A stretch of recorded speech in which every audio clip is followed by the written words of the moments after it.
Hello, in front of me I've got Opel Corsa E. In this video I'll show you where can you find Toolset. In the beginning, take a look at the trunk of your car, open it, and the first location you can find tools is right here.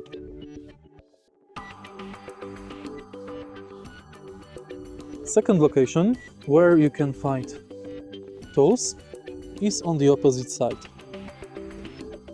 Right here we can find air filler for tires and some keys.